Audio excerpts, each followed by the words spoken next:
नमस्कार मित्रों, मैं Chandrashekhar Birthare CSB film acting academy Indore से आपका स्वागत करता हूं, अभिनंदन करता हूं। एक्टिंग कोर्स का यह हमारा 32वां लेसन है और 32वें लेसन का पार्ट 2 है। पहले पार्ट में भी हमने स्टैनफोर्ड मिशनर की अभिनय पद्धतियों की बात की थी। इस भाग 2 में भी हम स्टैनफोर्ड मिशनर की अभिनय पद्धतियों के बारे में बात करेंगे, लेकिन आज हमारी अप्रोच प्रैक्टिकल के हिसाब से होगी। पिछले पार्ट में हमने कंसेप्चुअल बातें की थी, आज हम प्रैक्टिकल ओरिएंटेड बातें करेंगे। तो चलिए मित्रों, हम शुरू करते हैं हमारा एक्टिंग कोर्स का 32वां पार्ट भाग 2।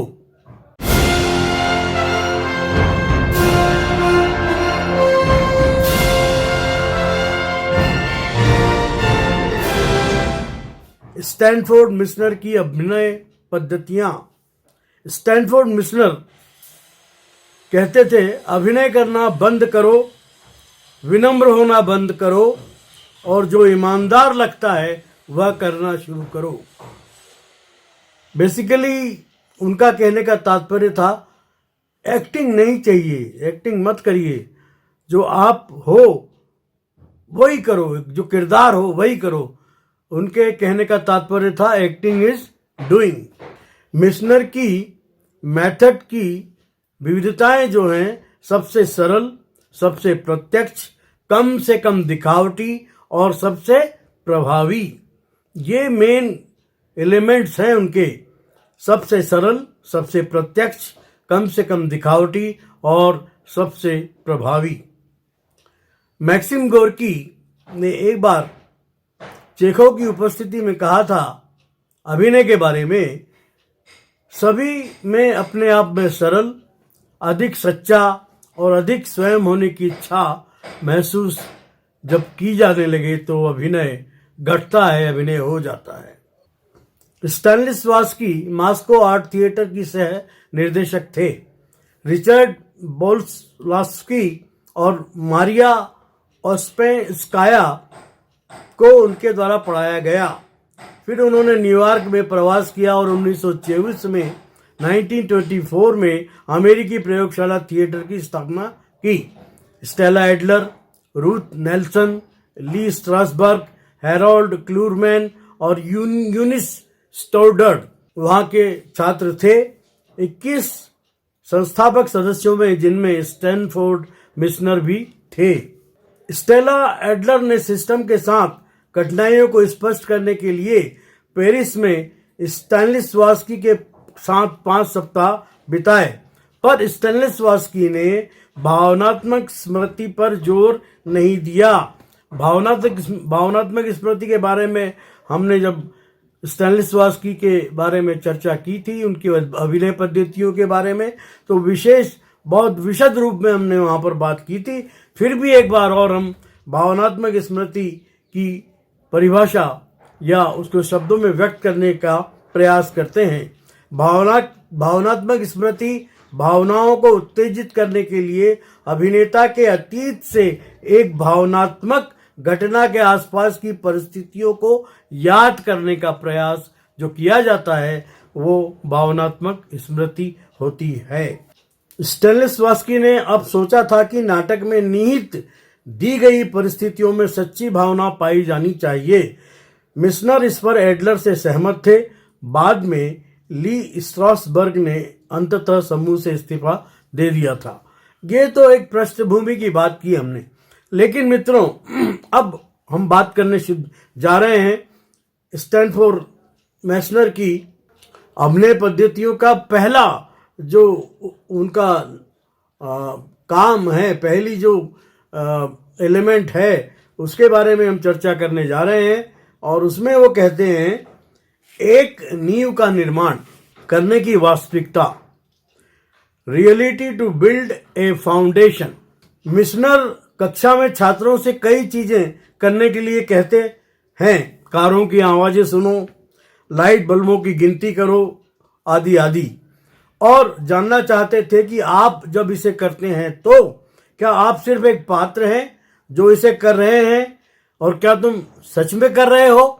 दूसरा, जोड़ों में शब्द दोहराव का खेल, रिपीटेशन। ए बी का अवलोकन करता है। ए ऑब्जर्व्स टू बी, जिसके बाल चमकदार हैं। बी शब्दों को दोहराता है। ए उन्हें दोहराता है, आदि। यह यांत्रिक है, यह अमानवीय है, लेकिन यह किसी चीज का आधार है। यह पिंग पोंग है। पिंग पोंग, टेबल टेनिस जब खेलते हैं तो इधर से बाल उधर मारना, उधर से इधर मारना, ये चलता है। ठीक है। तो दोस्तों, ये हुआ कि बी शब्दों को दोहराता है, ए उन्हें दोहराता है, आदि। यह यांत्रिक है, यह मानवीय है, लेकिन यह किसी चीज का आधार है। यह पिंग पोंग है। हम एक दूसरे को बहुत ध्यान से पूरी तरह सुनना शुरू करते हैं। ध्यान रहे, वाक्य का एक भी शब्द नहीं छूटना चाहिए। This is very important. खेल का अगला चरण उत्तर देना। उदाहरण के लिए, लड़का, आप अपने बालों को कर्ल करती हैं? लड़की, हाँ, मैं अपने बालों को घुमाती हूँ। लड़का, हाँ, आप कीजिए। लड़की, हाँ, मैं आप अपने बाल घुमाती हूँ। लड़का, मैंने कहा, हाँ, तुम करते हो, आदि। यह आपके दृष्टिकोण से शब्द दोहराव का खेल है। मानवीय बातचीत। दोस्तों, एक्टिंग की एक परिभाषा यह ही है, acting is conversation between two character. तो जो पहला व्यक्ति बोल रहा है उसे हमें बहुत ध्यान से सुनना है, हमें वहीं रहना है, physically and mentally, both ways. अब यहां पे जो बात आती है, कुछ करने की वास्तविकता। Are you really doing something? If you are doing something then you are not acting, you are performing particular character. क्या तुम सच में ऐसा नहीं करते बल्कि करने का नाटक करते हो? क्या आप इसे एक चरित्र की तरह नहीं करते हैं? यदि आप वास्तव में इसे कर रहे हैं तो आपके पास खुद को इसे करते हुए देखने का समय नहीं है। आपके पास इसे करने के लिए केवल समय और ऊर्जा है। नंबर 3, जो उनका अभिनय पद्धति का तत्व है, वो है एकदम से किसी को चौंका देना। वर्ड रिपीटिशन गेम में अपनी वृत्ति, आदत, स्वभाव और व्यवहार तीनों जब मिलते हैं तो वृत्ति कहलाते हैं। हमारे भीतर 4 प्रकार की वृत्ति होती है: देवीय वृत्ति, मानुषी वृत्ति, पशु वृत्ति और संत वृत्ति। वो सारी चीजें घूम फिर के हमारे उसी पे आती है। तामस, राजसी, तामसिक प्रवृत्तियां जो होती है ना, तो यहाँ देवी वृत्ति, मानुषी वृत्ति, पशु वृत्ति और संत वृत्ति का उपयोग दोहराव से तोड़ने के लिए करें और कुछ और कहें। आपका साथी ऊब गया हो तो कहो, तुम ऊब गए लग रहे हो। यदि आप अपना समय लेते हैं तो आप में परिवर्तन जो स्वस्फूर्त है घटित होगा। इस सहज क्रिया के विपरीत केवल यही कहना है जो सामाजिक रूप से स्वीकार है। पुनरावृत्ति के खेल में यह मत सोचो कि क्या कहना है। आपका एकमात्र काम है कि आपसे कही गई बातों को दोहराना। अगर आपकी वृत्ति कुछ अलग कहने को कहती है तो करो, लेकिन सोचो मत। जैसे ही आप सोचने के लिए जाएंगे, आप अपने अभिनय और जो क्रिया है उससे दूर होंगे। अगर आपको अपने साथी से कोई जवाब नहीं मिलता तो मौन को एक नए क्षण के रूप में उपयोग करो। मिशनर कहते हैं, विनम्रता भाड़ में जाओ, अपनी सूझबूझ का उपयोग करें। आप एक सज्जन और अभिनेता एक साथ नहीं हो सकते। 2 सिद्धांत: कुछ भी मत करो जब तक कि आपको ऐसा करने के लिए कुछ न हो। दूसरा, आप जो करते हैं वह सिर्फ आप पर निर्भर नहीं करता, वह दूसरे साथी पर निर्भर करता है। वह एक छात्र को एक पंक्ति देकर बोलने के लिए कहते हैं। कौन? स्टैनफोर्ड मिशनर। जैसे मिस्टर मिशनर। फिर वे अचानक छात्र को चुटकी लेते हैं जो चिल्लाता है, आउच! मिस्टर मिशनर। चुटकी ने आउच को सही ठहराया। प्रतिक्रिया सहज और सत्य है। चौथा, पुनरावृत्ति क्या करती है? मस्तिष्क की आवश्यकता को दूर करती है। रिपीटेशन जो है वो हमारी सोचने की क्षमता को भी वो करता है और हमारा दिमाग को उपयोग करने को भी करता है, क्योंकि कॉन्शियस नहीं हो सकते। हम कॉन्शियस हुए कि हम अभिनय नहीं कर सकते, सब कॉन्शियस रूप से ही अभिनय किया जा सकता है। यह काम चलाऊ है। पुनरावृत्ति मस्तिष्क की आवश्यकता को दूर करती है। This is improvisation. व्यवस्था की बौद्धिकता को हटा देती है। यह कहना कि आपको क्या लगता है प्रभावी होगा, जो पूरी तरह से आवेगों पर निर्भर करता है। इम्पल्स। 5वां, दरवाजे पर दस्तक। एक ऐसी गतिविधि एक्शन करें जिसे करना मुश्किल हो, शायद असंभव हो, जैसे सुई में धागा डालना, स्वेटर बुनना, बालों में बिना शीशे के कंघी करना, बिना शर्ट के शर्ट में बटन लगाना और बगैर शीशे के काल्पनिक मेकअप के समान मेकअप करना। एक बार जब आप इसमें शामिल हो जाते हैं तो किसी और को अंदर आना चाहिए। दूसरा कैरेक्टर कमरे में दाखिल होता है और दोहराव शुरू करना चाहिए। उदाहरण के लिए आप क्या कर रहे हैं? आने वाले व्यक्ति को इधर उधर देखने के बजाय दोहराव जारी रखना चाहिए, आगे बढ़ना चाहिए। अंदर क्रिया में संलग्न व्यक्ति को कुछ नहीं कहना चाहिए। He will observe. जब कोई भीतर आए, वह द्वार खटखटाए, वह आगे की प्रक्रिया के बारे में पूरी तरह से स्पष्ट नहीं है, लेकिन मुझे लगता है कि या तो गतिविधि एक्शन करने वाला व्यक्ति उन्हें अंदर आने देता है या फिर अपनी गतिविधि में फिर से संलग्न हो जाता है। Again he involve in his activity. दरवाजे पर मौजूद व्यक्ति अंदर आने से पहले 3 बार दस्तक देता है, लेकिन कोई प्रतिक्रिया नहीं होती, परंतु दस्तक का कोई अर्थ होना चाहिए। Why is coming inside the room, why, what does he want, क्या चाहता है वो। दोहराव के परे इसके बाद आने वाले व्यक्ति के पास एक कारण होना चाहिए, सरल और विशिष्ट। एक अच्छा अभिनेता दी गई परिस्थितियों में विश्वास करता है और दर्शकों में परिस्थितियों की सच्चाई के बारे में किसी भी संदेह को दूर करता है। बुद्धि का अभिनय से कोई लेना देना नहीं है। आवेग पर काम करने की ताकत, इंटेंसिटी के बारे में सोचना, आवेग के बारे में नहीं सोचना। यह कैसे न केवल उन आवेगी चरित्रों को उत्पन्न करता है जो परिणामों के बारे में कभी नहीं सोचते। यह एक चरम अभ्यास है कि यदि आप अधिक सतर्क होकर चरित्र निभाते हैं तो आप स्वयं को, दर्शक को निश्चय ही आनंदित करेंगे, खुद भी आनंदित होंगे और दर्शक को उसमें उसी रस की अनुभूति होगी जो आप उसको बताना चाहते हैं, उसको उसमें लाना चाहते हैं। अब आवेग पर अभिनय के बारे में पढ़ने के बजाय वास्तव में करते हुए यह बहुत अधिक समझ में आता है। विचार यह है कि आप इसके बारे में सोचने के लिए रुकने के बजाय जो हो रहा है उस पर सच्चाई से प्रतिक्रिया कर रहे हैं। आपके द्वारा अपने चरित्र पर की गई तैयारी या आप जिस स्थिति में हैं या आपकी भावनात्मक तैयारी या कई अन्य चीजों से वह प्रतिक्रिया अच्छी तरह से शांत या अतिरंजित या रंगीन हो सकती है, लेकिन प्रतिक्रिया वास्तव में सहज होनी चाहिए। सोचना बंद करो और दर्शक, मुझे लगता है, जो है अभिनेता को चरित्र को जीते जीना ही पसंद करेंगे। नाटक को छात्रों के द्वारा नाटक या स्क्रिप्ट को सिर्फ पढ़ना भर है। प्रयास शब्दों को सीखने का रखना चाहिए। ऐसा करते हुए अर्थ को समझने के प्रयास से बचना चाहिए। पूरी तरह से यांत्रिक और तटस्थ, बिना किसी भावना के आप तो खाली रीडिंग मारिए, उसको रीड करिए।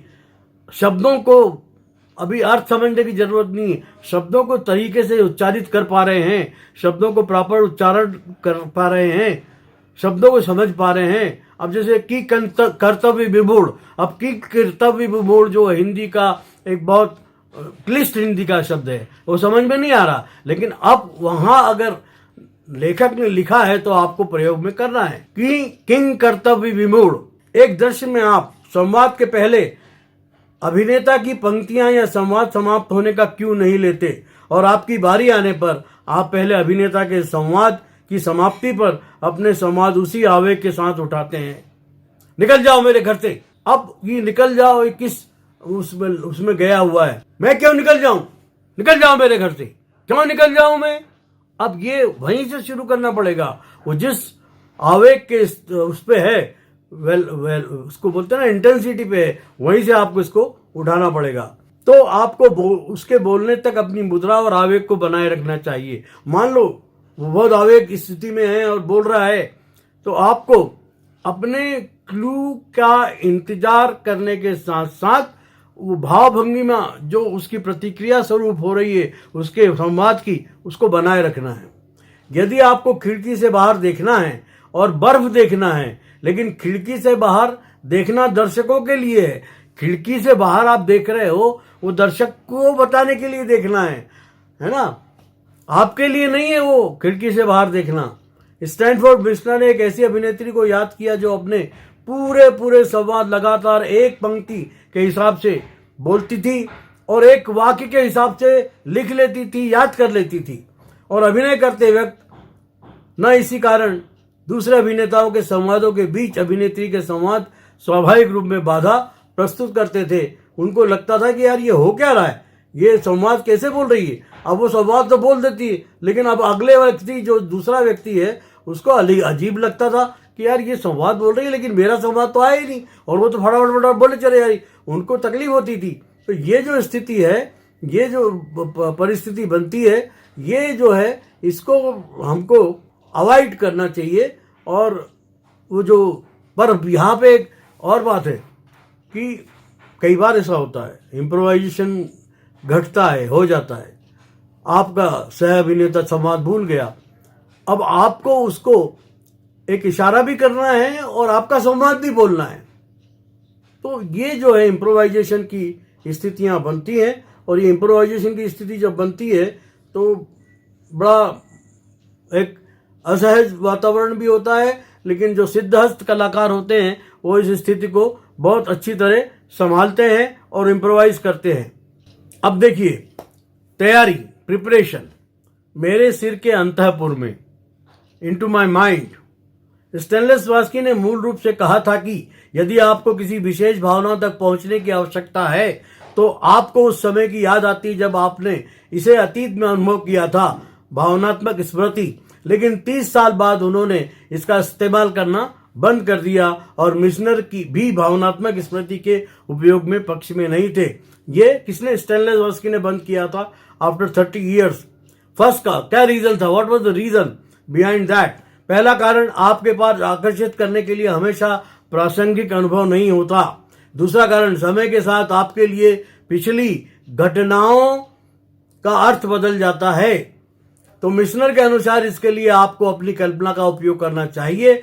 यह वास्तविक भावनाओं को याद करने से भी अधिक मजबूत हो सकता है। लेकिन उन परिस्थितियों और भावनाओं की कल्पना करें जो आपको उत्तेजित करती हैं। जरूरी नहीं कि वे सीधे दृश्य से संबंधित हो, जब तक कि वे सही भावना उत्पन्न नहीं करती।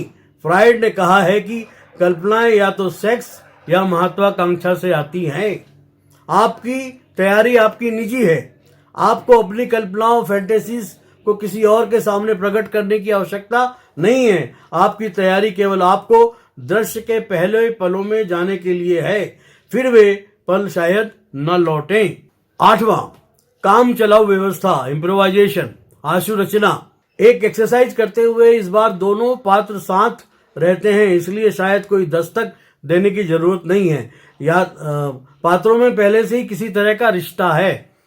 कमरे में आने वाले व्यक्ति को एक मजबूत परिस्थिति से होकर आना चाहिए जो आपको अपनी पूरी तैयारी के लिए एक आवेगपूर्ण स्प्रिंग बोर्ड प्रदान करता है। बहुत सारी चीजें हैं, कोई घटना घट गई या कुछ हो गया और उसकी सूचना आप देने जा रहे हो जो अंदर बैठा व्यक्ति है। भावनाओं को दबाइए नहीं, ये परिस्थिति में आपके लिए विशिष्ट और सार्थक होना चाहिए। वह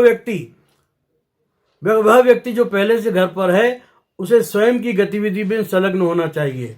हमें प्रश्नों का अधिक उचित और सटीक उत्तर देते हुए अब बहुत अधिक दोहराव नहीं करना चाहिए। दोहरावदार संवाद की अतार्किक संदर्भ विहीन प्रकृति आपको अपने सहज आवेगपूर्ण व्यवहार, इंपल्सिव इंस्टिंक्टिव बिहेवियर में ले जाती है। आपके साथी द्वारा जो व्यवहार आपके साथ किया जा रहा था उससे वास्तविकता की भावना पैदा हो सकती है। रिपीटेशन जब हम करते हैं तो संवाद लॉजिकली वो पॉसिबल नहीं, इलॉजिकल हो जाता है। आप बहुत खूबसूरत दिख रही हैं, हाँ मैं बहुत खूबसूरत दिख रही हूँ। आप बहुत खूबसूरत दिख रही हैं, हाँ मैं बहुत खूबसूरत दिख रही हूँ। आप बहुत ही खूबसूरत दिख रही हैं, हाँ मैं बहुत खूबसूरत दिख रही हूँ। तो अल्टीमेटली जो इम्पल्स आवेग बनेगा, what do you to do, दिख रहे हो तो दिख रही हूँ, तो दिख रही हूँ, तुम्हें क्या करना, ये बात हो जाती है। यदि आपको अपने साथी की गतिविधि पर विश्वास नहीं है तो विनम्र मत बनो और उस पर प्रकाश मत डालो। आपका चरित्र विश्वास नहीं करेगा कि आपका साथी क्या कर रहा है। फिलिप एक प्यारा बच्चा है, मेरे लिए यह स्पष्ट है कि वह अभिनय करना चाहता है, लेकिन उसकी हिचकिचाहट या अवरोध के लिए मैं उसके माता पिता पर दोष लगाता हूं, जिसने उसे अभिनय करने के लिए अपंग बना दिया। मुझे गंभीर संदेह है कि वह कभी एक सफल अभिनेता बनेगा। बिना भावनाओं के सीखने की तर्ज पर पाठ एक डोंगी है जो नदी पर आपकी भावनाओं की तरह तैरती है। बिना भावनाओं के सीखने की तर्ज पर पाठ एक डोंगी है जो नदी पर आपकी भावनाओं की तरह तैरती है। बिना भावनाओं के सीखने की तर्ज पर पाठ एक डोंगी है जो नदी पर आपकी भावनाओं की तरह तैरती है। डोंगी का व्यवहार भावनाओं नदी पर निर्भर है। आपकी शुरुआती भावनाओं को जरूरत से ज्यादा बड़ा न करें। Don't improvise illogically. जो दर्शक को पचे नहीं वो ऐसा मत करिए। आपको बस यह सुनिश्चित करने की जरूरत है कि आप भावनाओं और कल्पना से खाली नजर नहीं आते हैं। अभिनेता मत बनो, एक ऐसे इंसान बनो जो काल्पनिक परिस्थितियों में मौजूद चीजों पर काम करता है। उसके पास दो लोग हैं जो सीखी हुई पंक्तियों के साथ अपने दृश्य करते हैं, जबकि उनमें से प्रत्येक एक कार्य करता है। एक महत्वपूर्ण पत्र लिखना है, कमरे को साफ करना है। कार्य एक नदी है जो निरंतर बहती है। फिर वे विशेष टास्क के बजाय हर भावनात्मक परिस्थिति को अपनाते हैं, तो अब नदी आंतरिक हो जाती है और उस दृश्य के दौरान बदल सकती है। क्या होता है कि जब वो उनको कोई काम है या कोई नाटक के संवाद हैं या कोई ऐसा कार्य है, तो उसमें जब वो भावनात्मक परिस्थिति में डूब जाते हैं, तो जो नदी है वो इंटरनल आंतरिक सात्विक अभिनय की उपज होने लगती है वहाँ पे। 9 जादू है पर्टिकुलराइजेशन। विशिष्टता एक जादू है। यदि किसी पाठ की परिस्थितियां आपके लिए नवीन है और आप भावुक नहीं हो सकते, तो क्या करेंगे आप? एक विशेषीकरण का उपयोग करें। पर्टिकुलराइजेशन जैसे कि एज इफ कल्पना करें, अपने लिए एक ऐसी स्थिति विकसित करें जो आपको व्यक्तिगत रूप से उस भावनात्मक स्थान पर ले जाए जिसकी आपको दृश्य की खातिर आवश्यकता है। कुछ वास्तविक या काल्पनिक जो आपको प्रभावित करता है, जैसा कि दृश्य में होना चाहिए। यदि आप लंबे समय से कर रहे हैं तो आप अपनी तैयारी को कई बार बदल सकते हैं, लेकिन विशिष्टताएं जो पूर्वाभास रिहर्सल के वक्त अपनाई गई हैं, वे अब तत्व बन जाती हैं जिससे आपकी भूमिका को आकार मिलता है, चरित्र में स्थिरता आती है। अब एक और बात उन्होंने बताई है, विवरणीकरण, डिटेलिफिकेशन। वास्तव में बहुत सरल और तैयारी जितना कठिन नहीं है, नहीं उतना सूक्ष्म है। कुछ ऐसे चरित्र हैं जिन्हें हम कभी भी नहीं निभा सकते क्योंकि हमारे पास उनके लिए सही स्वभाव नहीं है। एक भूमिका निभाने के लिए आपको पूरी तरह से भूमिका की दुनिया में डूबने की जरूरत नहीं है। स्टार वार जैसी फिल्में बनती हैं और अवतार अभी फिल्म बनी है जो एक ग्रह पे गए और वो ग्रह के निवासी का जो डील डॉल है वो अलग है, बिल्कुल अजीब है।